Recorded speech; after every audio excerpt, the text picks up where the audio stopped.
दोस्तों हम बात करने वाले हैं ग्रुप डी एनटीपीसी सीबीटी 2 के लिए साइंस के 25 इंपॉर्टेंट क्वेश्चन के बारे में जो एग्जाम में बार बार पूछे जाते हैं।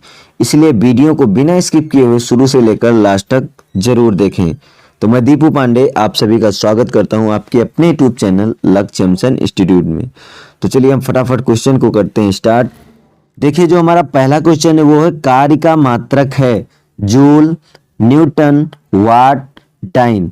तो दोस्तों इसका जो राइट आंसर हो जाएगा ऑप्शन ए जूल। तो दोस्तों जूल कार्य का एसआई मात्रक है, ये भी आपको याद रखना है। अब देखिए हम यहाँ पे बात हुआ है कार्य का, तो हम बात कर लेते हैं कि कार्य का फार्मूला क्या होता है। तो दोस्तों जो कार्य का फार्मूला होता है वो होता है W = F × D। ये क्या होता है, कार्य का फार्मूला होता है। देखिए यहां से हमें कार्य के एक और यूनिट की पता चलेगा। देखिए यहाँ पे क्या है, F क्या हो गया हमारा फोर्स, तो फोर्स का मात्रक क्या होता है न्यूटन, और D क्या है डिस्प्लेसमेंट यानी विस्थापन, तो विस्थापन का मात्रक क्या होता है मीटर यानी न्यूटन मीटर। तो यहाँ पे कार्य का एक मात्रक और आपको याद रखना है, क्या याद रखना है, न्यूटन मीटर भी कार्य का मात्रक होता है। ठीक है दोस्तों। अब देखिए नेक्स्ट क्वेश्चन हमारा है प्रकाश वर्ष इकाई है दूरी का, समय का, प्रकाश तीव्रता की या द्रव्यमान की। तो दोस्तों इसका जो राइट आंसर हो जाएगा ऑप्शन ए दूरी की। जो प्रकाश वर्ष इकाई है वो किसकी है दोस्तों, दूरी की। अब देखिए नेक्स्ट क्वेश्चन हमारा है एम्पियर मात्रक है प्रकाश तीव्रता का, विद्युत आवेश का, विद्युत धारा का या चुंबकीय क्षेत्र का। तो दोस्तों इसका जो राइट आंसर हो जाएगा ऑप्शन सी विद्युत धारा एम्पियर। देखिए नेक्स्ट क्वेश्चन हमारा है निम्नलिखित में से समय का मात्रक नहीं है, अधिवर्ष, चंद्रमाह, प्रकाश वर्ष, इनमें से कोई नहीं। तो दोस्तों इसका जो राइट आंसर हो जाएगा वो हो जाएगा ऑप्शन सी प्रकाश वर्ष। दोस्तों प्रकाश वर्ष किसका मात्रक है, दूरी का, ये समय का मात्रक नहीं है। देखिए नेक्स्ट क्वेश्चन हमारा है पारसेक इकाई है दूरी का, समय का, प्रकाश की चमक की या चुंबकीय बल की। तो दोस्तों जो पारसेक है वो दूरी की इकाई है। किसकी इकाई दोस्तों, दूरी की। यानी इसका जो राइट आंसर हो जाएगा वो हो जाएगा ऑप्शन ये। अब दोस्तों यहाँ पे एक पॉइंट और याद रखना है आपको कि जो पारसेक है ये दूरी का सबसे बड़ा मात्रक है। क्या है दोस्तों, सबसे बड़ा मात्रक है किसका, दूरी का। ये पॉइंट भी आपको याद रखना है। अब देखिए नेक्स्ट क्वेश्चन हमारा है निम्नलिखित में से कौन सा एक सुमेल नहीं है, डेसिबल ध्वनि की प्रबलता की इकाई है, अश्वशक्ति शक्ति की इकाई है, समुद्री मील दूरी की इकाई है, सेल्सियस ऊष्मा की इकाई है। तो देखिए दोस्तों इसका जो राइट आंसर हो जाएगा वो हो जाएगा ऑप्शन डी। जो सेल्सियस है दोस्तों वो ऊष्मा की इकाई नहीं है, सेल्सियस ताप की इकाई होती है। यानी हमारा राइट आंसर क्या हो जाएगा ऑप्शन डी। अब देखिए नेक्स्ट क्वेश्चन हमारा है लुमेना किसका मात्रक है, ज्योति तीव्रता का, ज्योति फ्लक्स का, ये भी दोनों का, इनमें से कोई नहीं। तो दोस्तों इसका जो राइट आंसर हो जाएगा ऑप्शन बी ज्योति फ्लक्स का। लुमिना ज्योति फ्लक्स का मात्रक होता है। ठीक है दोस्तों। अब देखिए नेक्स्ट क्वेश्चन हमारा है पास्कल इकाई है आर्द्रता की, दाब की, वर्षा की या ताप की। तो दोस्तों जो पास्कल इकाई है वो होता है दाब का, यानी हमारा ऑप्शन बी करेक्ट हो जाएगा। अब देखिए यहाँ पे बात हुई है दाब की, तो हम बात कर लेते हैं दाब का फार्मूला क्या होता है। तो दाब का जो फार्मूला होता है P = F/, ये क्या होता है, प्रेशर का फार्मूला होता है।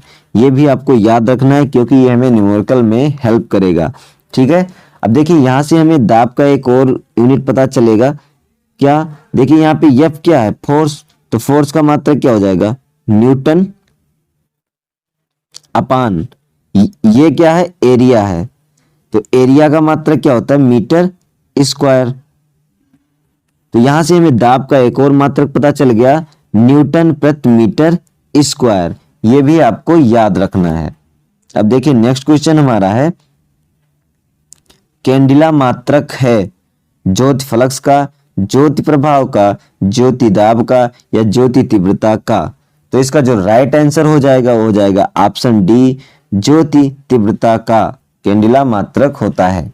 ठीक है दोस्तों, अब देखिए नेक्स्ट क्वेश्चन हमारा है यंग प्रत्यास्था गुणांक का एसआई मात्रक है डाइन प्रति सेंटीमीटर, न्यूटन प्रति मीटर, न्यूटन प्रति मीटर स्क्वायर या मीटर स्क्वायर प्रति सेकेंड।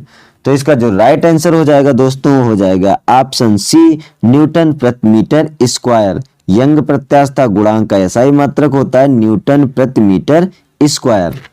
अब देखिए नेक्स्ट क्वेश्चन हमारा है निम्नलिखित इग्मों में से किन भौतिक राशियों के समान विमीय सूत्र नहीं है? बल एवं दाब के, कार्य एवं ऊर्जा के, आवेग एवं संवेग के, भार एवं बल के। अब दोस्तों इसका जो राइट आंसर हो जाएगा वो हो जाएगा ऑप्शन ये बल एवं दाब का जो विमीय सूत्र है वो समान नहीं होता। क्यों नहीं होता? क्योंकि इनका यूनिट सेम नहीं होता है। बाकी कार्य एवं ऊर्जा का यूनिट सेम होता है, जूल होता है इन दोनों का। भार एवं बल का यूनिट भी सेम होता है, क्या होता है? न्यूटन होता है। और जो दोस्तों आवेग एवं संवेग है इनका भी यूनिट सेम होता है। देखिए यहाँ पे हम बात कर लेते हैं आवेग की। तो देखिए आवेग क्या होता है? आवेग इज इक्वल टू होता है F इंटू टी। क्या हो जाएगा? F into T. तो देखिए यहाँ पे क्या होगा? F क्या हो गया? बल। तो बल का मात्रक क्या होता है? किलोग्राम मीटर प्रति सेकेंड स्क्वायर। और टी का मात्रक क्या हो जाएगा? सेकेंड। तो यहाँ से एक सेकेंड क्या हो जाएगा? कैंसिल हो जाएगा। तो यहाँ पे मात्रक आएगा आवेग का किलोमीटर प्रति सेकेंड। ऐसे यहाँ पे हम बात कर लेते हैं संवेग की। तो संवेग बराबर क्या होता है? P is equal to M B. यहाँ पे एम क्या है? द्रव्यमान। तो द्रव्यमान का मात्रक क्या हो जाएगा? किलोग्राम। और v क्या है? वेग। तो वेग का मात्रक क्या होगा? मीटर प्रति सेकेंड। यहाँ पे आवेग का मात्रक क्या हो गया? किलोग्राम मीटर प्रति सेकेंड। और संवेग का भी मात्रक हो गया किलोग्राम मीटर प्रति सेकेंड। यानी इन दोनों का मात्रक भी सेम होता है। इसलिए इसका जो राइट आंसर हो जाएगा ऑप्शन ए बल एवं दाब। अब देखिए नेक्स्ट क्वेश्चन हमारा है अदिश राशियां हैं ऊर्जा, बलाघूर्ण, संवेग, उपयुक्त सभी। तो दोस्तों इसका जो राइट आंसर हो जाएगा वो हो जाएगा ऑप्शन ए ऊर्जा एक अदिश राशि है। ठीक है दोस्तों, अब देखिए नेक्स्ट क्वेश्चन हमारा है निम्नलिखित में सदिश राशि है वेग, द्रव्यमान, समय, लंबाई। तो दोस्तों इसका जो राइट आंसर हो जाएगा ऑप्शन ए वेग। अब देखिए नेक्स्ट क्वेश्चन हमारा है पदार्थ के संवेग और वेग के अनुपात से कौन सी भौतिक राशियां प्राप्त होती हैं? वेग, त्वरण, द्रव्यमान, बल। तो देखिए दोस्तों इसका जो राइट आंसर हो जाएगा वो हो जाएगा ऑप्शन सी द्रव्यमान। देखिए संवेग का फार्मूला क्या होता है? P is equal to M B. अब यहाँ पे कह रहा है संवेग के वेग के अनुपात में कौन सा, यानी संवेग और वेग के अनुपात से हमें क्या प्राप्त होगा? तो यहाँ पे हो जाएगा M is equal to P upon B के अनुपात से हमें मिलता है क्या? द्रव्यमान। यानी हमारा ऑप्शन सी करेक्ट हो जाएगा। अब देखिए दोस्तों नेक्स्ट क्वेश्चन हमारा है शून्य में स्वतंत्र रूप से गिरने वाली वस्तु की समान गति होती है, समान वेग होता है, समान त्वरण होता है, समान बल होता है। तो दोस्तों इसका जो राइट आंसर हो जाएगा ऑप्शन बी सी समान त्वरण होता है। अब देखिए नेक्स्ट क्वेश्चन हमारा है जब 2 केजी वाले द्रव्यमान पर 5 न्यूटन का बल लगाया जाता है तो उत्पन्न होने वाला त्वरण होगा। तो दोस्तों यहाँ पे क्या दिया हुआ है हमें? m इज इक्वल टू दिया है 2 kg और F बराबर दिया हुआ है 5 न्यूटन। हमें ज्ञात क्या करना है? ये ज्ञात करना है। तो देखिए फार्मूला क्या होता है? F बराबर m ये। तो हमें ज्ञात करना है त्वरण। तो ये बराबर क्या हो जाएगा? F अपान ये। तो F हमारा क्या है? 5 और m है 2। तो हम 2 से डिवाइड करेंगे तो आएगा 2.5 और त्वरण का मात्रक क्या होता है? मीटर पर सेकेंड स्क्वायर।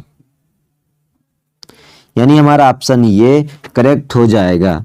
ठीक है दोस्तों, अब देखिए नेक्स्ट क्वेश्चन हमारा जो है वो है किसी स्थिर या गतिशील वस्तु की स्थिति और दिशा में तब तक कोई परिवर्तन नहीं होता है जब तक उस पर कोई बाह्य बल सक्रिय न हो। यह है न्यूटन का गति विषयक प्रथम नियम, न्यूटन का गति विषयक द्वितीय नियम, न्यूटन का गति विषयक तृतीय नियम या गैलीलियो का गति विषयक नियम।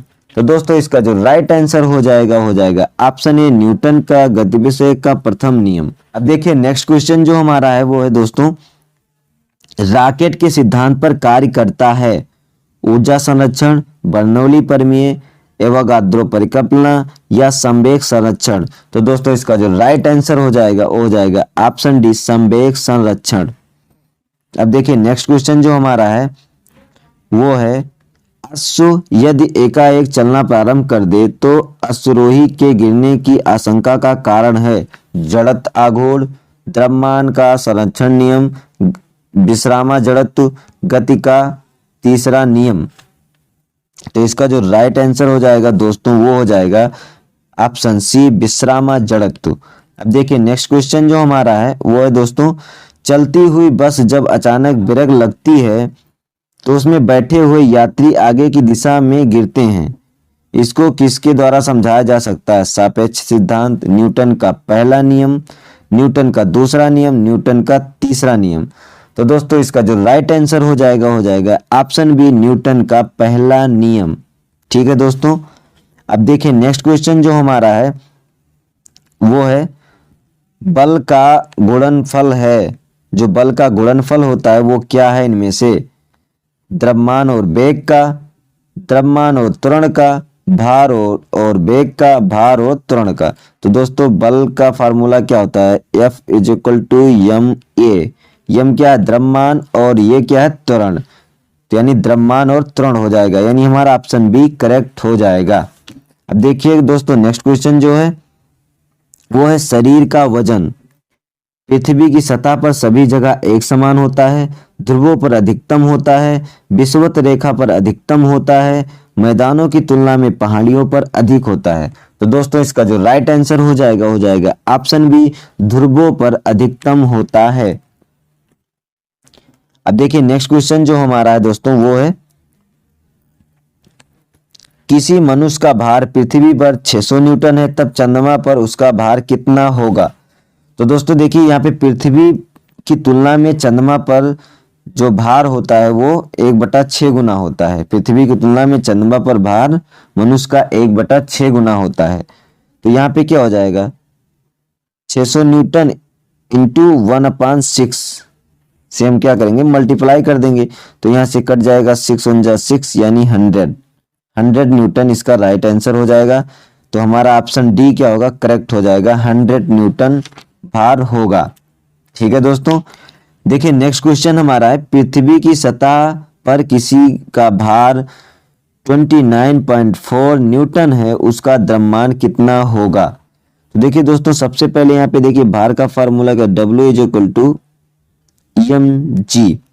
तो हमें क्या ज्ञात करना है? द्रव्यमान। तो हम लिखेंगे m is equal to W/g। अब यहाँ के देखिए जी का मान क्या होता है? 9.8 मीटर पर सेकेंड स्क्वायर क्या होता है? स्मॉल जी का वैल्यू होता है। यहाँ पे पुट कर देंगे तो भार हमारा दिया है 29.4 इज इक्वल टू 9.8। यहाँ से दशमलव क्या होगा? कैंसिल हो जाएगा। अब हम इसको डिवाइड करेंगे तो ये जाएगा 3 बार, यानी 3 kg हमारा राइट आंसर हो जाएगा, यानी हमारा ऑप्शन बी करेक्ट हो जाएगा। ठीक है दोस्तों। अब देखिए लास्ट क्वेश्चन हमारा जो है वो है दोस्तों, एक अंतरिक्ष यात्री पृथ्वी तल की तुलना में चंद्र तल पर अधिक ऊंची छलांग लगा सकता है क्योंकि वह चंद्रमा पर भारहीन होता है, चंद्रमा पर कोई वातावरण नहीं होता है, चंद्र तल पर गुरुत्वाकर्षण बल पृथ्वी की तल की तुलना में अल्प है, चंद्रमा पृथ्वी से छोटा है। तो दोस्तों इसका जो राइट आंसर हो जाएगा ऑप्शन सी, चंद्र तल पर गुरुत्वाकर्षण बल पृथ्वी तल की तुलना में अल्प होता है। दोस्तों जो गुरुत्वाकर्षण बल है वो चंद्रमा पर कम होता है, इसलिए ऊंची छलांग लगा सकता है। ठीक है दोस्तों। तो दोस्तों अगर आपको हमारी वीडियो अच्छी लगी हो तो लाइक करें, कमेंट करें और ज़्यादा से ज़्यादा शेयर करें और अगर अभी तक हमारे चैनल को सब्सक्राइब नहीं किया तो प्लीज सब्सक्राइब करें। Thank you, best of luck.